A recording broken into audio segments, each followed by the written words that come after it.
The Old Testament reading is Isaiah chapter 5, verses 1 to 7. I will sing for the one I love, a song about his vineyard. My loved one had a vineyard on a fertile hillside. He dug it up and cleared it of stones and planted it with the choicest vines. He built a watchtower in it and cut out a winepress as well. Then he looked for a crop of good grapes, but it yielded only bad fruit.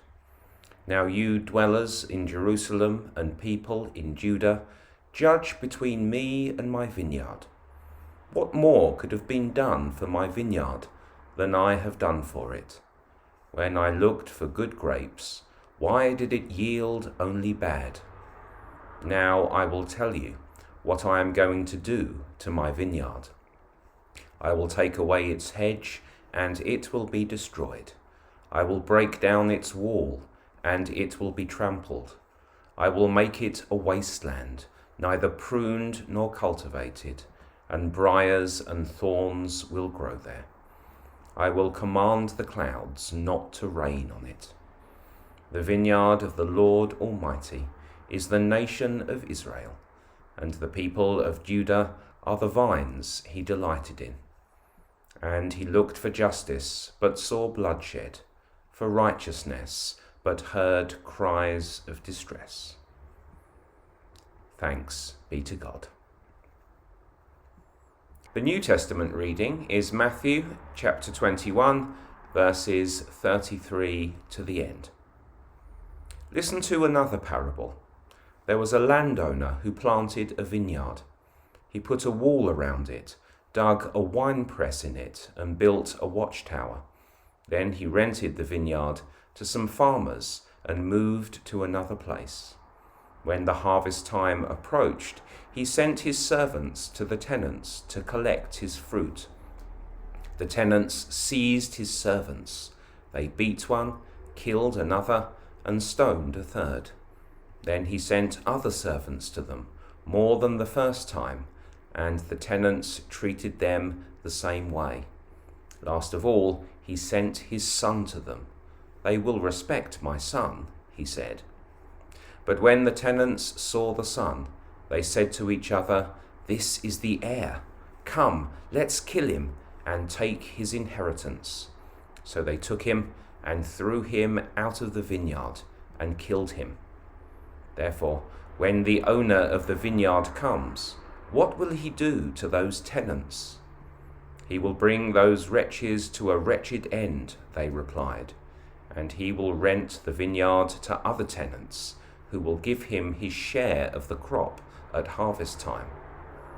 Jesus said to them, "Have you never read in the scriptures? The stone the builders rejected has become the cornerstone. The Lord has done this, and it is marvelous in our eyes. Therefore I tell you that the kingdom of God will be taken away from you and given to a people who will produce its fruits. Anyone who falls on this stone will be broken to pieces. Anyone on whom it falls will be crushed." When the chief priests and the Pharisees heard Jesus' parables, they knew he was talking about them. They looked for a way to arrest him, but they were afraid of the crowd, because the people held that he was a prophet. This is the word of the Lord. Thanks be to God. A lot of you probably know the reason I now ride a motorbike is that I took my driving test in a car 10 times and failed each time. It all turned out all right in the end because I now have this whole cool priest on a bike thing going on. But just scratch beneath the surface of that, and what you'll find is an inglorious story of persistent failure. And actually, persistent failure is one of the themes of the parable this morning, the parable of the wicked tenants, as it's traditionally been called. The question is, whose persistent failure are we actually dealing with here? The most obvious answer is, well, it's the failure of the landowner. He goes to all that trouble of building and planting a vineyard. He rents it out to farmers in expectation that he'll get a return from it, and repeatedly sends servants to collect his due. Each time, the servants are abused in some way or other, beaten, stoned, or even killed. Whatever happens to them, they certainly never manage to collect the harvest that the landowner reasonably expects from his tenants. As someone who failed his driving test 10 times, I have every sympathy with this poor landowner. He tries over and over again, and he fails each time. As the story moves towards its climax, the landowner thinks, with what turns out to be fatal naivety, that if the tenants don't respect his servants, they will at least respect his son. Alas, the son too is killed, and though the landowner does then take his revenge and get in some new tenants who are altogether more reliable, a tragic price has nonetheless been paid. The problem with this view of things is that it doesn't quite fit with who the figures in the story are meant to represent. In the Old Testament, indeed in Isaiah 5, which we also heard this morning, God's chosen people are often described as either a growing vine or as a vineyard. The tenants then appear in the biblical context to be God's covenant nation, Israel. If this is the case, then the landowner is surely God himself. Like the landowner, God acts benevolently to establish a group of people and very reasonably expects a grateful return. When that return is not forthcoming, God prompts his people by sending the prophets to them with a message. Being a prophet, unfortunately, is a dangerous and thankless task. They often end up being rejected or even killed by those they are sent to. And this is certainly what happens to the unfortunate servants in the parable.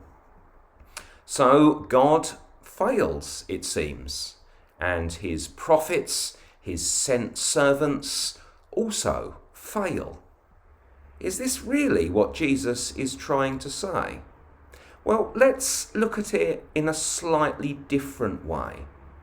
Maybe what the landowner actually demonstrates is persistence and commitment. Throughout the story, he consistently holds up his end of the bargain, and all he wants is for the tenants to hold up theirs. It's only with the deal-breaking murder of the landowner's son that he's forced to tread a more punitive path. In the Old Testament, righteous is a term used to describe someone who honours what's been agreed to. And so what Jesus is maybe inviting us to consider here is the righteousness of God and the unrighteousness of ungrateful, faithless Israel. In fact, you could say, the fact the landowner tries over and over and over again to get his due shows just how faithful and righteous he is. In fact, the tenant's unrighteousness only goes to make the landowner's righteousness all the more apparent. As 2 Timothy 2 puts it, if we are faithless, he remains faithful, for he cannot disown himself.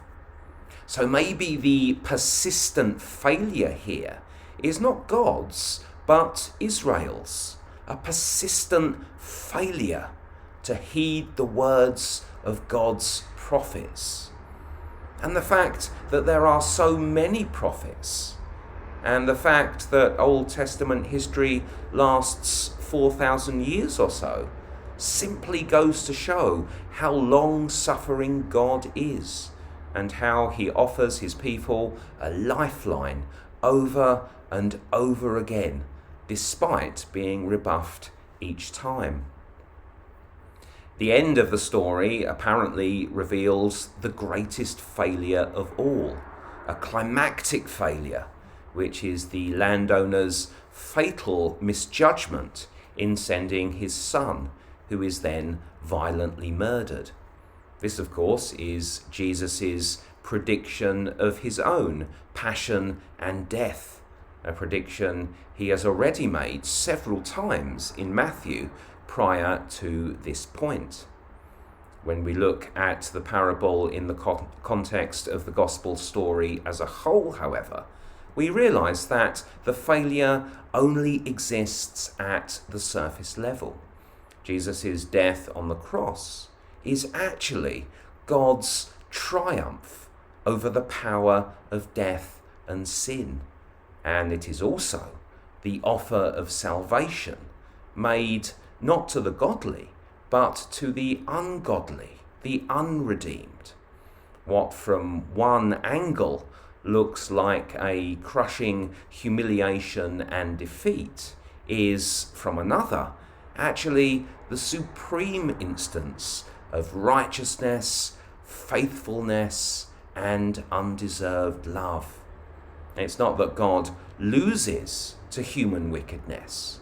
Rather, it's that God uses wickedness to bring about his purposes, so that what looks like ignominious failure from an earthly perspective is actually, from a more heavenly one, simply how God's plans were destined to unfold all along. So there's a tension in this parable, I think, between a human's eye view of what happened and a more God's eye view. And I think we need to be on the other side of Jesus' resurrection to see where the failure really lies and how sure-footed God's plans were all along. In this, we surely have an advantage over Jesus' original audience, who don't have the resurrection as an interpretive framework. The chief priests and Pharisees were enraged at a prophecy of judgment made against them, and the disciples, presumably, though their reaction isn't recorded, must have been dismayed at the pessimistic account of where Jesus thought his ministry was headed. Thankfully, a larger perspective is afforded to us. In the resurrection, we see the Father's validation of Jesus' self-offering on the cross. And in Jesus' risen life, we embrace a resurrection hope that is made available to us all. Thanks be to God then for his offer of salvation made through the cross of Christ. And in despite of everything, for that offer being made apparent to us in this parable in the light of Christ's resurrection. Amen.